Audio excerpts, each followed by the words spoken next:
Welcome to the show today, baby. This your boy Jimbo Dean, aka Jimbo Slice, aka Jimmy Obama. And you can call me any one of those you want.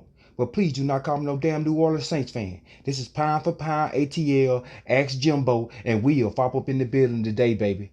Let's have a little fun. Y'all seeing the questions? Your boy answered those. That's right. Let's get it. Hey, all this Julio Jones stuff, I'm done with that. I'm tired. It's a business. Whatever they're going to do it. And hurry up and do it. And you do it. Okay? Ain't no more playing around, man. It's time to answer the fans' questions. And I got these from Twitter. Don't get me wrong.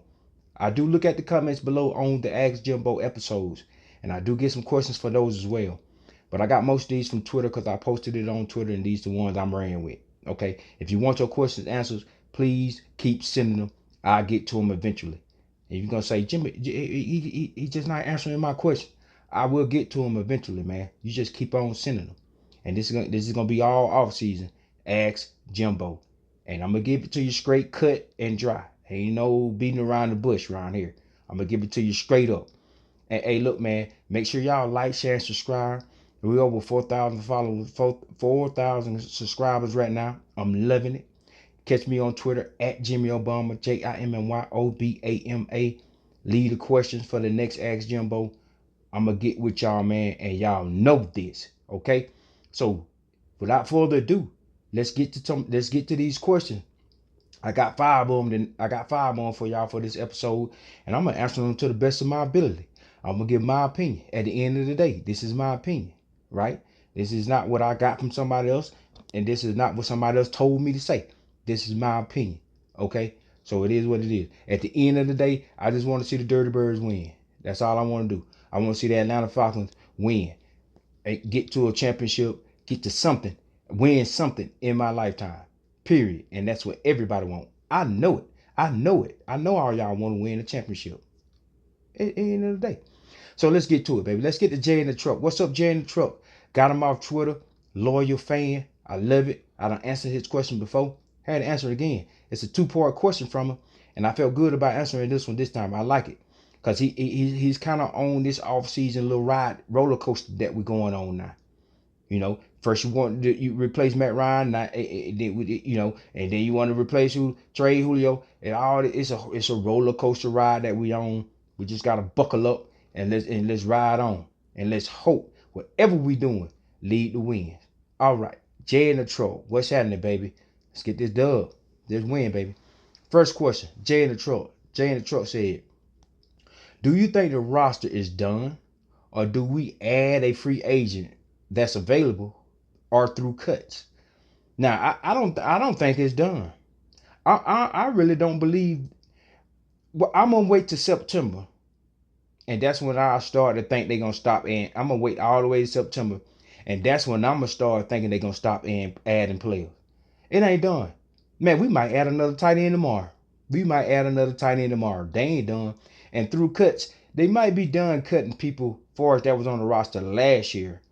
But far as people trying to make the roster this year and people they bringing in, they might release and add from here on out. But people that been trying to make the roster. Now, I ain't saying that people from last year are safe. By no means necessary. Ain't nobody safe. We know this with the Julio Jones talk. Ain't nobody safe. But far as people from last year, I think they already done seen the core from last year that they want to keep around, and they kind of keeping them around already. But the people that's coming in trying to make the team, you might see like a Eli Howard that we got from Texas Tech as an undrafted free agent. We released him, then we signed somebody else.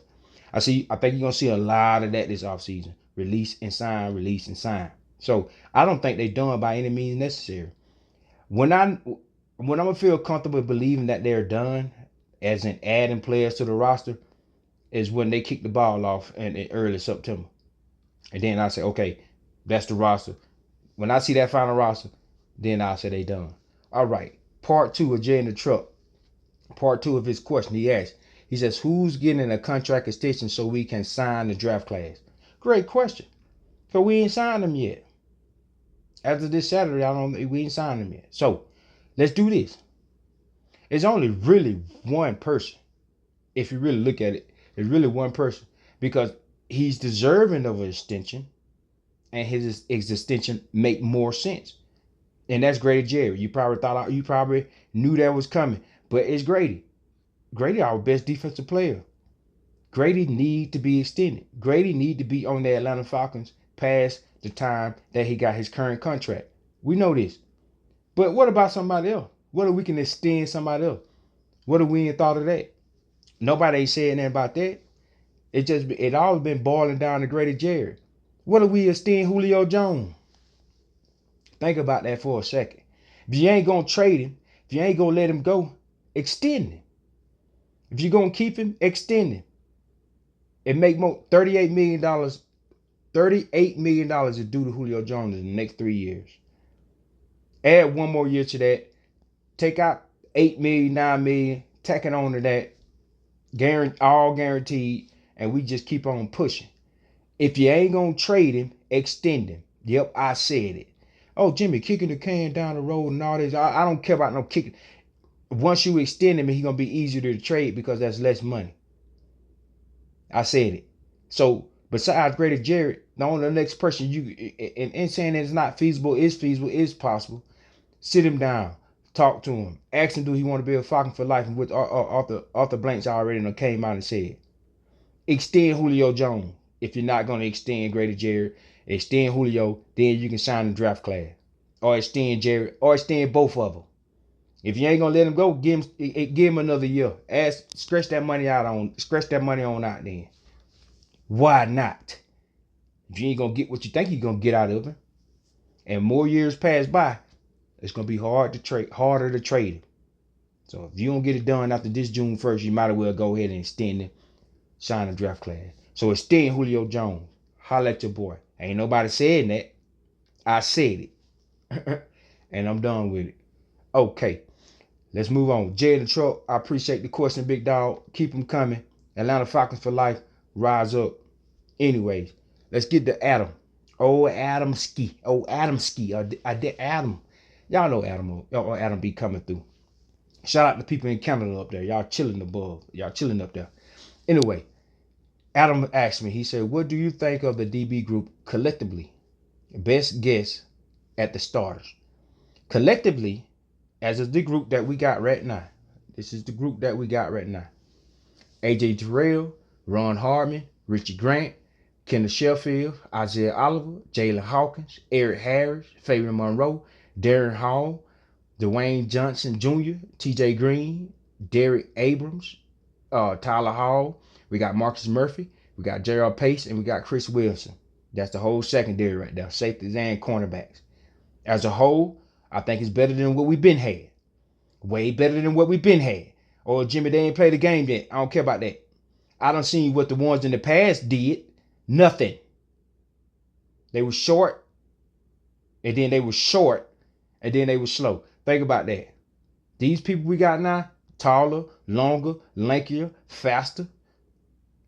You know, I ain't seen a player down yet either. But physically, for a DP defense, I think this collectively, this secondary is better than what we done had. And if they get out there and they play like the secondary that we have had in the past, it's going to be a long season. I think they can play better than the ones that we done had. AJ Terrell is already showing he can play better than some of them that we already done had. It can't get no worse than what we already done had. I don't know how many times Jimmy, stop saying that. I'm going to say it. Can't get no worse than what we already done had. Richie Grant is better. Even though he ain't played the NFL down yet, I think he's better simply because he's taller, he's stronger, and he's faster than a KZ and then a Rico. He's taller, he's stronger, and he's faster. Great character, high upside. He can come in, he can start day one. Richie Grant. Okay, Deron Hardman. Already done played for DPs. Faster, stronger, smarter, and faster. Oh, I said faster already. You get where I'm going with this. So collectively, it's better than what we'd already done had. Collectively, they gonna play better as a group than individuals. You can't have a rookie like Terrell sticking out on your defense at corner last year like we had. This secondary is better than what we had in the past collectively, and I can't wait. All new faces. One starter alone, AJ Terrell. Rest of them gonna be brand new faces, new starter. Peas and them going. John Hope, and that's another thing. John Hope at defensive back coach. It's gonna be way different. I was watching that Maryland and Rutgers game from 2020, December this past year, and I just watched the secondary the whole time John Hope was running them. They ran to the ball. They knew they was in position every time. They tackled. They was fast. They was physical. They ran to the ball. They tackled. They were fast and they were physical. And they was in position. That's what you need in the secondary. And he did that with college kids at Maryland last year. What you think he's gonna do with some pros? So I can't wait to see the secondary under John Hope. They're gonna make a major difference. Now, and we got length now, and we got guys that are faster. We got 4.3 speed, more than one person with 4.3 speed in the secondary. So now my projected starters, I got AJ Terrell at the left corner. No question about it. He's gonna play left corner because that's gonna be most of your quarterbacks' dominant throwing side. Most quarterbacks are right-handed. They're gonna throw to their right side, reverse it around your left corner. If you watch any NFL game, college game, high school game, your best corner is gonna play left corner because that's where most of the volume is at. Now, if he want to go back to the other side of the field, they taking a chance. Now, going down the middle make it balanced, but most of your throws is gonna be to the right, the quarterback right hand side, the left hand side of the defense. Your best corner is gonna play left corner. Now that you know. So AJ Terrell gonna be on that left corner. It's gonna be between Sheffield and Fabian Monroe on your right corner. Now it just depends. Either one of them gonna start. It just depends on who we playing that Sunday. The matchups. So they're gonna be alternate starters. And then nickel, dime, alternate starters at corner. Just depends on who we got that Sunday for the matchup. So Fabian Monroe and Kendall Sheffield gonna start alternating starters at that other right corner because it just depends on who we got that Sunday. So at free safety, I got Deron Hardman, been in the system, know the system, little savvy vet, professional. He's gonna start at free safety. Richie Grant starting at strong safety.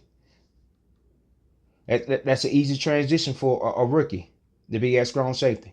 He ain't got to call out no plays. All they got to do is learn what he need to do at strong safety, fill the gap, play both sides of the field, and blitz a little bit. And that's what he good at. That's why they drafted him. So left corner, AJ Terrell. Right corner, Fabian Monroe. Sometimes Kendall Sheffield alternate. Free safety, Deron Hardman, and strong safety, Richie Grant. That's it, Adam. That's how I feel about that. And collectively, they better than what we've been had in the past. Who was at the bottom in interceptions, the bottom in, you name it. They at the bottom, whatever. Anyways, move on. Appreciate the question, Adam, man. I almost got fired up about that secondary because they was trash last year. Period. All righty. Let's move on to the next one. ATM, what's going on, ATM? Answer the question from ATM before. Hey, thanks for being a loyal fan of Pound for Pound ATL. Hey, man, Ask Jimbo. I'm finna answer your question. Here's ATM question. He said, "Who are you more excited about on the defensive line? John Kaminsky, Deidre Sanat, a healthy Marlon Davidson, or a healthy Dante Fowler Jr., who got that was signed with a restructured contract with a sack incentive in his contract." Hey man, look here. It was between Marlon Davidson and Dante Fowler Jr. But if you got incentive and some money is on the line, I'm more excited to see what Dante Fowler Jr. gonna do now. He got money on the line. And y'all know about them NFL players, whatever they got money on the line, they gonna go get that paper. And he got something to prove too. He wouldn't restructure it like that if he ain't have nothing to prove. He got to show these people. And once he get healthy, in a defense, in a DN, and outside linebacker type of 2-point stance, this guy he's healthy. I think this guy finna wreck shop. Especially he knowing every time he get a sack, he getting that young moolah, baby. I'm excited to see what Dante Fowler Jr. is gonna do. I mean, he had injuries and he said it. But at some of them plays last year, I seen this guy make some real big time plays, dog. And we know what he did with the Rams. So it was between him and Marlon Davidson. Marlon Davidson, I just gotta wait on him. But I'm so am excited to see what Dante Fowler Jr. gonna do. I ain't closing the book on him yet. I'm not doing that. He got sacks incentives. Every time he get a sack and get up off the ground and get back in the huddle, some more money just went back into his bank account. That's all the motivation you need, big dog. And I think he gonna come along. I think he being quiet too. I know it. Being quiet. When the player be quiet like that and sit back, they up to something. And Dante Fowler Jr. is up to something. And now he got a little bit more motivation to get after the quarterback. You ain't gonna have to generate no pass rush. He gonna generate it on his own simply because he want to get that extra money. And I don't blame him. Let's get it, big dog. Hey, ATM, appreciate the question, man. Holla at me. All right, let's move on to Maureen. Maureen, what's up, man? Asking you a question before. Appreciate you. Hey, thanks for being around with the Pound for Pound ATL. Thanks for the support, man. Good look. And Maureen asked me, he say, if the Falcon offense can score 30 plus a game this year, assuming that the defense get better throughout the year, could they possibly make a Super Bowl?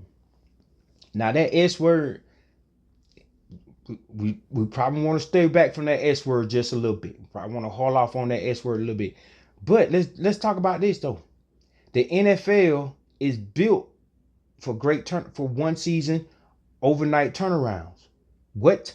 The NFL is built for great turnarounds from year to year. That's how the NFL is structured. Look at how this offseason goes. Look how you have 100 and 250 plus free agents every year. Look at all these guys we don't sign 1 year deals. Look at all the guys that signed 1 year deals the year before. NFL is built to go from poop to sugar real quick. Easy. Look at the Bucks. Bucks brought in a couple of people that offseason. Boom. Won Super Bowl. Hey, look what we did in 2016. Coming off an 88 season.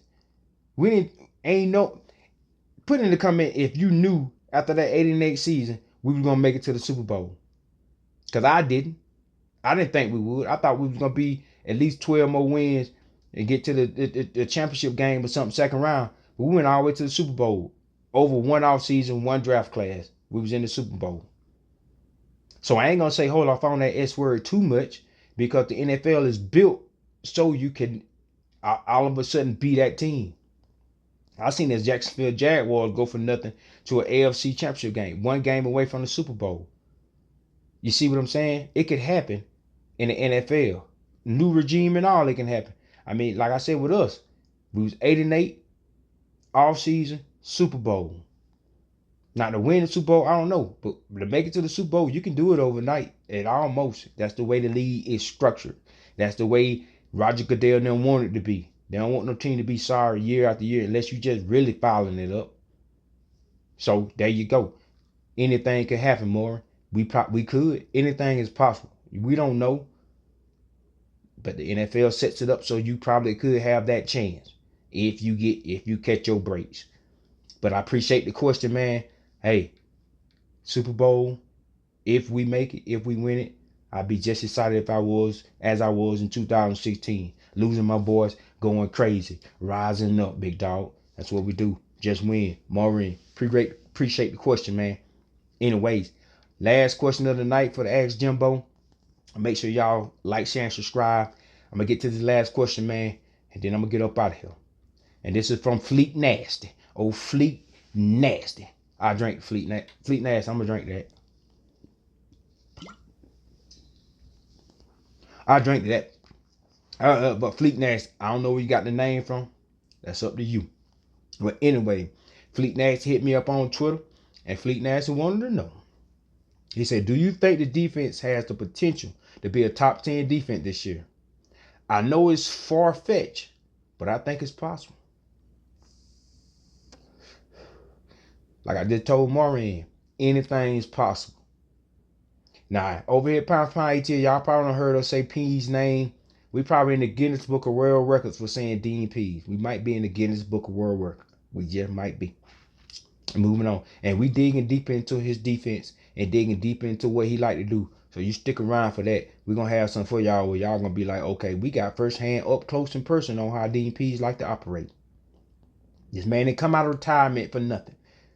He said he looked at the defense, but he said they like to run and hit. P said he liked to blitz. And we got some fast linebackers that can blitz. We just drafted safety. That's one of the best blitzing safety in the draft. So to go top 10 this year, I don't know, man. I doubt it. I really do doubt it. They got to get used to being in that system. They got to get used to being aggressive again. Dan Quinn had a passive, sit on your heels type of defense.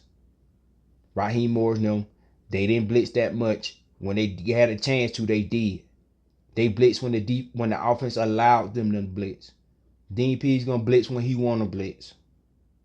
Not blitzing when I'm allowed to. I'm blitzing when I want to. And I'm gonna send whoever I want to, however I feel on that play, that's gonna get us gonna be a successful defensive play. So could they be a top 10? Anything's possible, man.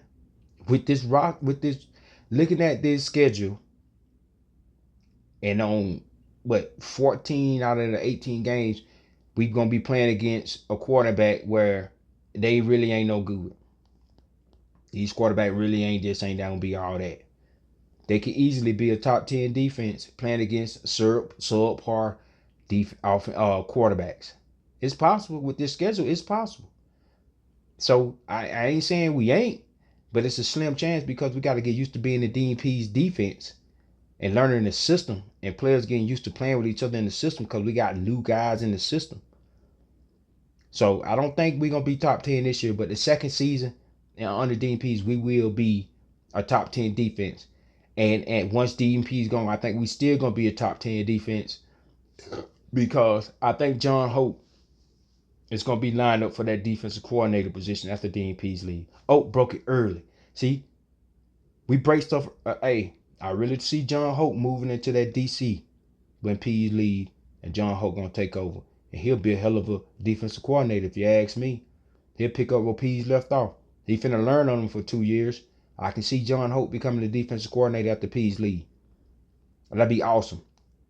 And we'll just keep on rolling. But possible top 10. Possible, but I don't see it just yet. Second season, definitely top 10. Top 5 for sure. DPs don't play around when they come to that. And the offense is going to be helping us out. Keeping the defense off the field, elongating drives. And they're going to help us out a lot. That's going to help the defense a lot. But anyways, man. Pound for pound ATL, baby. Ask Jimbo. Hey, Fleet Nasty. Appreciate the question. Make sure y'all like, share, and subscribe. Follow me on Twitter at Jimbo. JIMMYOBAMA. Feel good talking to y'all again, man. I'll see y'all on the next Ask Jimbo. Y'all look out for Think Tank, Falcons Eye View, Big Mike Joint. Y'all look out for those. Join that live, man, on Wednesday, 7 p.m. Eastern. It's going down. Like, share, and subscribe. Y'all stay frosty. Wear your mask. Get vaccinated. All that good stuff. Let's get back to having fun. Rise up, baby. Don't forget, have some fun. Jimbo out of here, baby. Adios.